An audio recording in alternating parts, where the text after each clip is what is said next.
आमचा मुद्दा एकच आहे, जनतेची कर्जमाफी। जनता म्हटलं म्हणजे त्याच्यामध्ये सगळेच आले, व्यापारी, नोकरी वर्ग, आम जनता, सगळ्यांचंच। ज्यांच्यावरती सरकारच्या नीतीमुळे हे जे कर्जाचं धोरण बसलेलं आहे, कर्जाचं जे डोंगर आलेलं आहे, कुठलं तर पहिलं आहे नोटबंदी, जीएसटी, लॉकडाऊन। ह्या ज्या आलेल्या आहेत ह्या सरकारच्या नीतीमुळे झालेल्या आहेत। जनता जी कर्जामध्ये फसलेली आहे त्या जनतेला कर्जामधून बाहेर काढण्यासाठी जुलै 2022 पासून आम्ही हे प्रकरण हाती घेतलेलं आहे। आतापर्यंत आमच्या सोबत 22 लाख लोक जोडलेले आहेत। आमचे याचे जे संचालक आहेत श्री शहानवाज चौधरी भारतीय, आम्ही आमच्या नावासोबत भारतीय शब्द जोडतोय, कारण याच्यामध्ये जाती, धर्म, भाषा, क्षेत्र आम्ही काही मानत नाही। आम्ही फक्त भारतीयता मानतो। त्याच्यामुळे आमच्या कर्जात आमची सगळ्यांची एकच जात, कर्जमुक्ती, कर्जवाली आमची जात। तुम्ही कुठेही जात असाल तर तुम्हाला काय विचारलं जाते, इंडियामध्ये असाल तर तुम्ही सांगता मी हिंदू आहे, मी मुस्लिम आहे, मी शीख आहे, मी ईसाई आहे, मी बौद्ध आहे, मी कुठल्याही जातीचा आहे। परंतु इंडियाच्या बाहेर जर का तुम्ही जात असाल तर तुमची एकच ओळख राहते, ती म्हणजे फक्त भारतीय। जाती धर्मापासून, ह्या जे जाती धर्माचं जे खेळ चालू आहे ह्या खेळापासून दूर करण्यासाठी म्हणून आम्ही हे भारतीय शब्द जोडायला चालू केलं।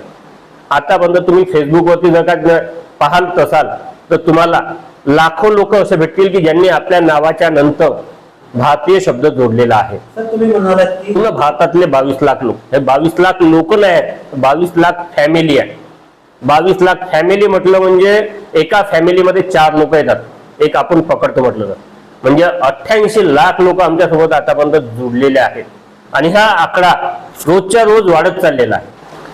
कर्जमध्ये जे फसलेले आहेत त्यांचा तसा की त्यांना रिकव्हरी वाले परेशान करतात, त्यांना बँक वाले परेशान करतात, त्यांच्या घराच्या जप्त्या करतात, त्यांच्या गाड्या इन्स्टॉलमेंट जर का एखादी बाउंस झाली असेल, तुमच्या गाडीची आता पाहाल एकही इन्स्टॉलमेंट बाउंस झाली असेल तर सरळ एजंट येतात आणि त्यांची गाडी उचलून जातात।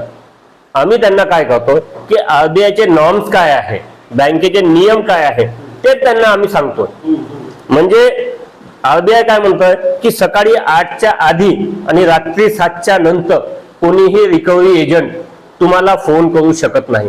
8च्या नंतरच करेल आणि 7च्या आधी करेल।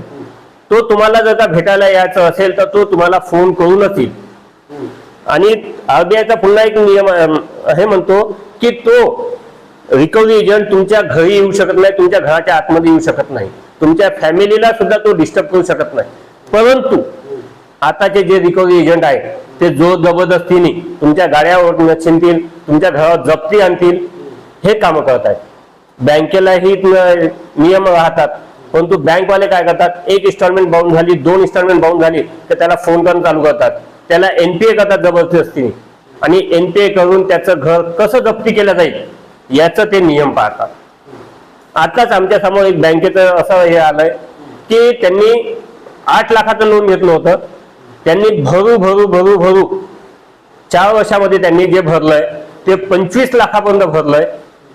तरी सुद्धा त्यांच्यावरती जे कोरोनाच्या नंतर आपलं हे झालंय तर 3 वर्षापासून ते भरू शकले नाही, तर त्यांचं डबल जे झालंय ते पुन्हा 15 लाख रुपये पाहिजे म्हणतात। अशा प्रकारचे लोक जे परेशान होत आहे आणि त्यांचं जे हे स्कॅम चालू आहे भारत सरकारचं की लोकांच्या प्रॉपर्ट्या कशा जप्त करायच्या। आम्ही जे आहे ऑल ओव्हर इंडियामध्ये पूर्णच्या पूर्ण 543 सीटा लढवत आहोत। कर्जमुक्त अभियानाच्या अंतर्गत आम्हाला जे पार्टीने समर्थन दिलं, सगळ्यात आधी आम्हाला जे दिलं अखिल भारतीय परिवार पार्टीने आम्हाला समर्थन दिलं, त्या पार्टीच्या अंतर्गत कर्जमुक्त अभियान आम्ही चालवत आहोत आता। आणि त्याच्यामध्ये आम्ही पूर्णच्या पूर्ण 543 सीटा लढवत आहोत। मी जे आहे जनतेला सगळ्यांना सांगू इच्छितो की जोपर्यंत तुमची कर्जमाफी होणार नाही तोपर्यंत हे अभियान चालूच राहील। त्यासाठी मी इथून अमरावतीहून उमेदवार म्हणून उभा आहो, लोकसभेचा उमेदवार म्हणून उभा आहो। माझं जे चुनाव चिन्ह आहे ते केटली आहे आणि केटलीचं चुनाव चिन्ह जे आहे ते 6 नंबरवरती आहे।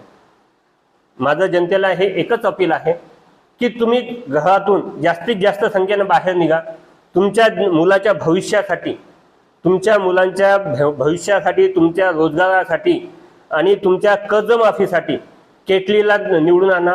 जास्तीत जास्त संख्येने तुम्ही केटलीला वोट करा आणि मला निवडून आणा। जय हिंद, जय भारत।